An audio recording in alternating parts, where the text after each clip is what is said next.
আমার যেমন এটা মনে হয় যে আমি ছক কেটে মানে আমি যদি একজন মানুষ যখন চরিত্র ডিল করে কোনো ক্যারেক্টার করে সে যদি ইন্টারনালি সেই চরিত্রটার মতো করে জীবনযাপন করতে থাকে, যেমন আমি যেমন এখন কথা বলছি আমি তো জানি না যে আমি কি বলবো, আপনারা কি প্রশ্ন করবেন আমি জানি না, তাহলে আমি কেন ঠিকঠাক প্রশ্নের উত্তর দিচ্ছি, অথবা অনেক সময় হয়তো ভুলও হতে পারে।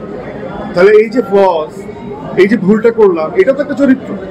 সো আমি চরিত্রের মধ্যে যখন একটা ওর ছোট ছোট বিষয় নিয়ে জীবনযাপন করি তখন আমি অনেক কিছুই সারপ্রাইজিংলি করতে চাই। আগে রিহার্সালে করলাম, কিন্তু যদি কোনো কিছু আমার ওই সময় আসে যে ইনস্ট্যান্টলি একজন মানুষ সে আমাকে ধাক্কা দিল, তো ধাক্কাটা অনেক জোরে দিতে পারে, অনেক আস্তেও দিতে পারে। তো ধাক্কাটা যদি জোরে পড়ে যায় তাহলে আমি জোরেই পড়তে চাই, যদি আস্তে দেয় তাহলে আস্তেই পড়তে চাই।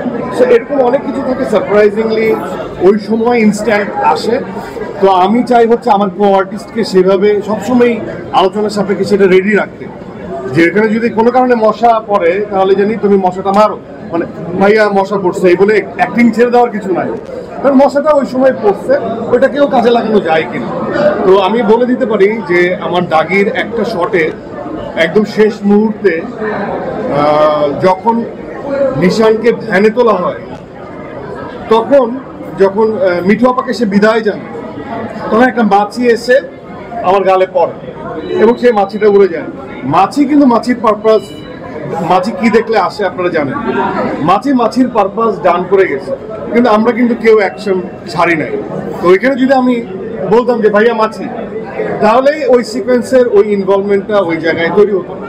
অনেক সময় পাখি তার কিউ দিয়ে যায়, অনেক সময় মেঘ অন্যরকম কিউ দিয়ে যায়, অনেক সময় সুন্দর একটা বাতাস একটা কিউ দিয়ে যায়। সো আমরা যখন অভিনয় করি এই পরিবেশ, ওই সময়ের গ্রিভেন্ট সার্কামস্টেন্সেসে যা যা এলিমেন্ট আমাদেরকে হেল্প করার জন্য আসে, অনেক সময় খুব বাজেভাবে কুকুর ঢুকে যায়, কিন্তু অনেক সময় সুন্দর কিউ দেওয়ার জন্য কুকুর ঢুকে যায়। ওইটাকে রিসিভ করাটা যতক্ষণ পর্যন্ত ডিরেক্টর কাট বলবে না ততক্ষণ পর্যন্ত আমার অধিকার নাই কাট। সো ওই অ্যাকশন কন্টিনিউশনের জায়গাটা আমি খুব মাথায় রাখি। বোবার কোনো শত্রু নেই, এটা যেমন সত্য, কিন্তু বোবা থাকতে থাকতে কেউ যদি মনে করে যে এইটাই ওদের মানে দুর্বলতা, তাহলে সেই বোবার থেকে কথা বলা অনেক ভালো। তো আমি থ্যাংক ইউ সো মাচ যে আপনার মাঝে মধ্যে বোবার থেকে একটু কথা বলেন, এবং এগুলো এত কিউট, এত সুইট আনসার, এবং যে এরকম উইয়ার্ড কথা বলেন সেইভাবে এত সুন্দর করে উত্তর দিল। ঠিক আছে, আমি চুপ থাকি। আমার কাছে মনে হয় এটা পারসেপশন। আমি যদি একটু মেকার ইজ অলওয়েজ মেকার, এটা শুধুমাত্র তার ক্ষেত্রে না, হৃদয়ের ক্ষেত্রেও। হৃদয়কে অনেকে হয়তো বা, আমি দেখলাম একটা ইন্টারভিউ যে হৃদয়কে অনেকে বলছে নাটকের পরিচালক। So it's all about perception, মানুষ কি ভাবছে। কিন্তু আমি যদি একটু, এটা যে মিথ, আমি এর আগেও বলছি, এটা হচ্ছে ওয়ান কাইন্ড অফ মিথ। এই মিথের এগেনস্টে একটা দীর্ঘ শ্রম দিয়ে দেয় সবাই, বা প্রমাণ করার জন্য ব্যস্ত হয়ে যায়। He is a maker.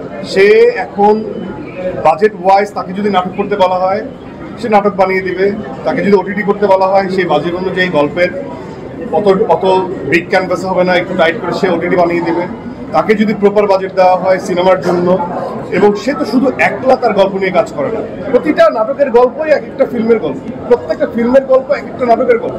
তো এখানে এটা বলার কোনো অবকাশ নাই, গল্প তো ইটসেলফ একটা গল্প। এটাকে আমরা কিভাবে প্রেজেন্ট করছি তখন সেটাকে নাটক হয়, সেটা সিনেমা হয়। সোশ্যাল মিডিয়ার সব কথাকে ডিফেন্ড করারও আসলে আমার কাছে মনে হয় যে সাপোজ আমি যদি একটু অ্যাড অন করি, সেটা হচ্ছে যে এখন নাটকের মানুষরাই সব জায়গায় কাজ করছে, এই হালটা যে ধরছে সবাই তো নাটকেরই। আমি যেদিকেই তাকাই, একজন তপু খান, একজন হিমেল আশরাফ, একজন শিয়াব শাহিন, একজন হৃদয়, সব নাটকের ডিরেক্টর, এবং অভিনেতা অভিনেত্রী যত আমি দেখি, একদম শহীদুজ্জামান সেলিম, প্রডিউসার কি, আমি তো আগে নাটকই বানাতাম না। ঠিক আছে।